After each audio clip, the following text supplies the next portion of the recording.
بسم اللہ الرحمن الرحیم نحمدہ ونصلی علی رسولہ الکریم۔ جس طرح ہر چیز کا ایک سیزن ہوتا ہے جس سے میکسیمم فائدہ اٹھایا جاتا ہے، ایسے ہی رمضان المبارک نیکیوں کا سیزن ہے۔ اس میں ایک اہم عمل تراویح کا ہے۔ صحیح مسلم اور بخاری میں حضرت ابو ہریرہ رضی اللہ عنہ سے روایت ہے کہ جس شخص نے ایمان کی حالت میں اور ثواب کی نیت سے رمضان المبارک کی رات کا قیام کیا یعنی تراویح، اس کے پچھلے سب گناہ معاف کر دیے جاتے ہیں۔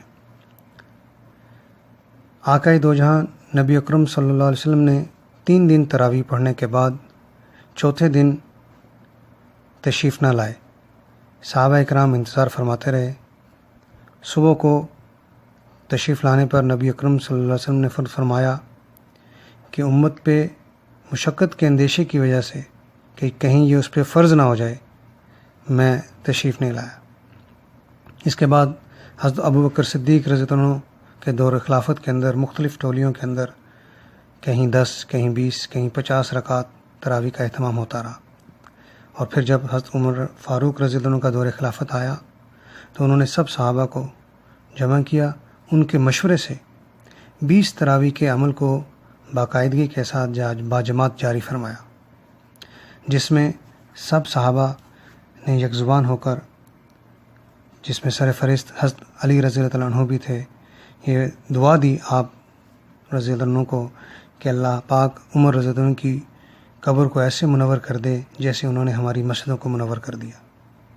اللہ پاک بھی قرآن پاک میں فرماتے ہیں سورہ حج کے اندر کہ اگر میں صحابہ کو زمین میں قدرت دیتا یعنی خود مختار حکومت دیتا تو یہ اقامت صلاۃ، ادائے زکوٰۃ، امر بالمعروف اور نہی عن المنکر کرتے۔ اس سے معلوم ہوتا ہے کہ نماز اور زکوٰۃ کے بارے میں صحابہ جو بھی طے فرمائیں گے وہ فرمان ربانی ہوگا۔ اور جب حضور صلی اللہ علیہ وسلم نے کہا کہ میرے بعد میری سنت کو اور خلفائے راشدین کی سنت کو مضبوطی سے پکڑو، اور یہ کہ میرے صحابہ ستاروں کی مانند ہیں، ان میں سے جس کی پیروی کرو گے فلاح پاؤ گے، تو پھر اس میں انکار کا کوئی جواز باقی نہیں رہتا۔ نبی اکرم صلی اللہ علیہ وسلم فرماتے ہیں کہ حضرت عمر رضی اللہ عنہ کے بارے میں میرے بعد اگر کوئی نبی ہوتا تو حضرت عمر رضی اللہ عنہ ہوتے۔ ایک اور جگہ ارشاد فرمایا کہ جہاں سے عمر رضی اللہ عنہ گزرتے شیطان وہاں سے بھاگ جاتا۔ اور اکثر صحابہ اکرام کہتے کہ جب نبی اکرم صلی اللہ علیہ وسلم مشورہ لیتے تو جو حضرت عمر رضی اللہ عنہ کا مشورہ ہوتا، قرآن میں کتنی مرتبہ ان کے مشورے کے مطابق اللہ پاک نے وحی نازل فرمائی۔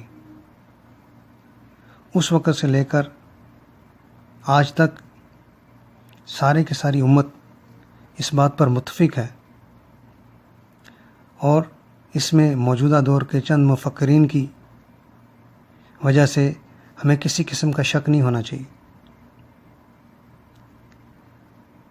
آج بھی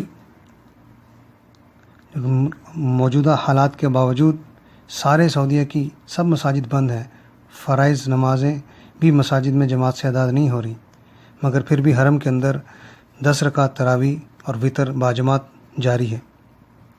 یہ عمل اتنا فضیلت والا ہے کہ اس کے ہر سجدے پر 1500 نیکیاں یعنی روزانہ 40 سجدوں پر 60,000 نیکیاں ملتی، اور 30 دن میں گویا 18 لاکھ نیکیاں بنتی۔